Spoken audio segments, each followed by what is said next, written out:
You're watching Gravitas. The central government in Spain today issued an apology for the violence in Catalonia during the referendum vote. One of Spain's leading banks based in Catalonia has moved its headquarters, and Catalan leaders vow to declare independence next week. Madrid vows to ensure it will not happen, and the European Union continues to watch anxiously, also worried about the repercussions elsewhere.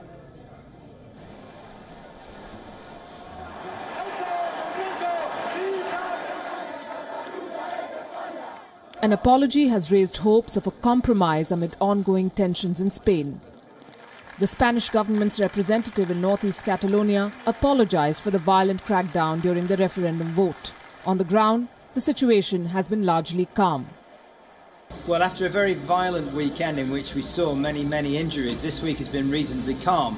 There has been quite a few demonstrations still, large rallies. Certainly earlier in the week we saw upwards of 20,000 people in the centre of Barcelona, but they've been peaceful. I must say that the feeling in the crowd has been that of a carnival, of a festival, rather than an angry mob. And certainly that's been helped by a local security or emergency services known as the Bombardiers, and the Bombardiers are the Catalonian fire service. They wear big orange vests and helmets. You know, they're there to put out fires and to rescue people, and in this instance they've been used to great effect to buffer and to shield critical Spanish infrastructure like the police stations, and they get in between that and the crowds, and they act as a very human element to sort of calm things down. And it's been very peaceful so far, and in fact the pro-Catalonians have asked everybody who goes on out on the demos, out on parades, to keep it peaceful, and that's certainly been very effective so far. How that pans out this weekend remains to be seen. Y creo que sería bueno empezar a sellar esa fractura por el Parlamento de Cataluña, donde están representados los ciudadanos de Cataluña a través de unas elecciones autonómicas. Creo que sería bueno hacerlo ahí.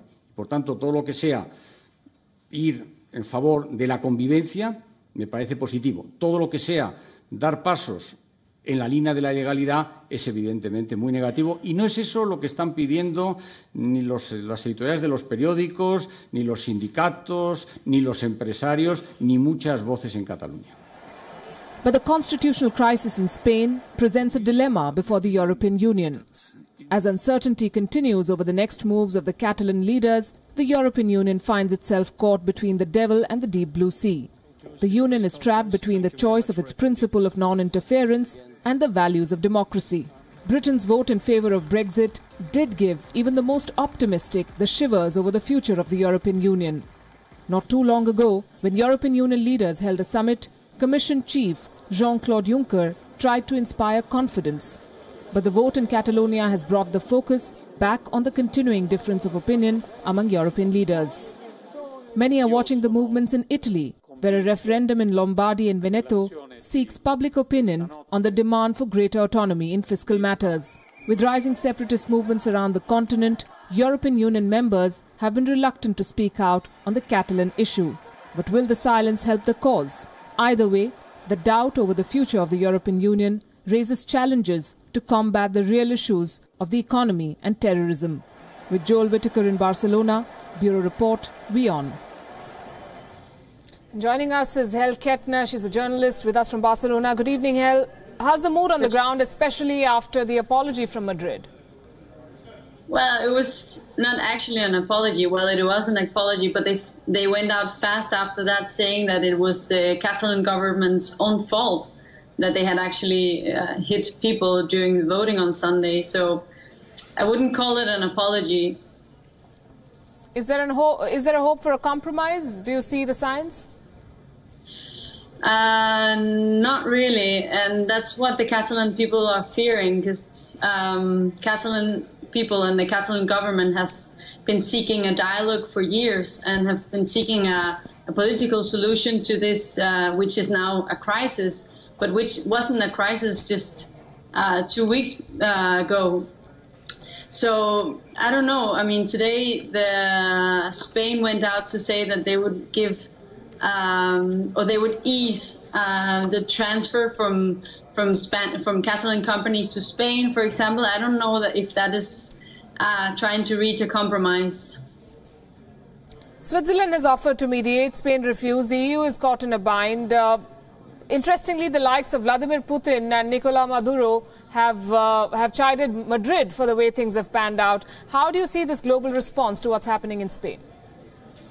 Well, it's very positive that such a how can I call it, like a neutral country as Switzerland are offering their help to mediate the crisis. That's very positive, I think. And Catalonia went out straight away to accept this proposal, which is also positive. It would be nice if Spain could give in as well and try to solve this crisis politically. What we do see here in Catalonia is that we are a little disappointed by the European Union and their answer to the violence that had been on Sunday, and also to the right to self-determination. It's a UN right as well. So I can understand also what you said in the piece, that there's a commitment to not intervene or not interfere in local matters. Which is also a principle from the European Union, which is understandable. But what is not understandable is that they let a non-democratic methods prevail.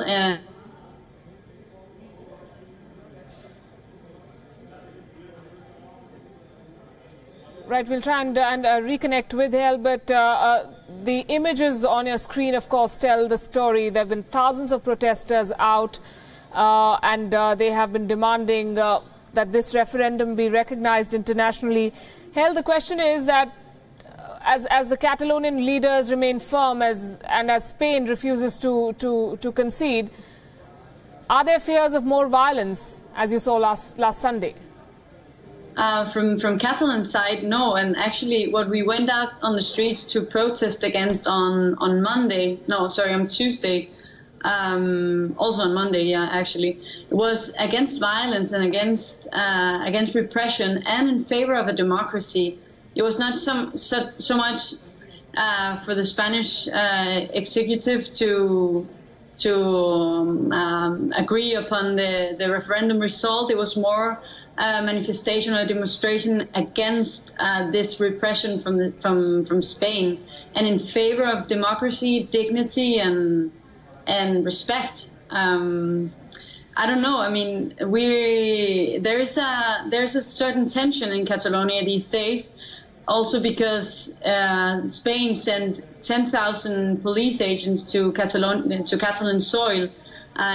They said it was to prevent anything to happen on the October 1st referendum, which, well, indeed happened.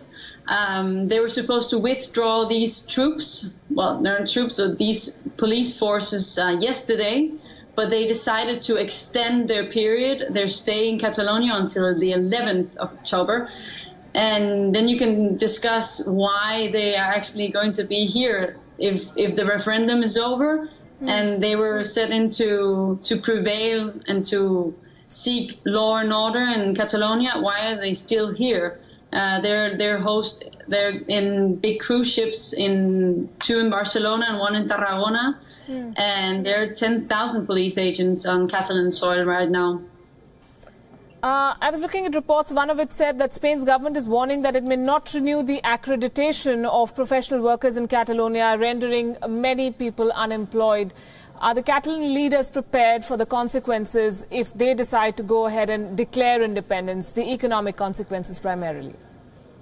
I sure hope so. I don't believe that the Catalan government or the Catalan parliament and the elected by the people would be traitors against its own people and let them down. So I sure hope they have a plan. We have to remember also that Catalonia has a very strong economy. I sure hope that they are ready to face whatever could happen.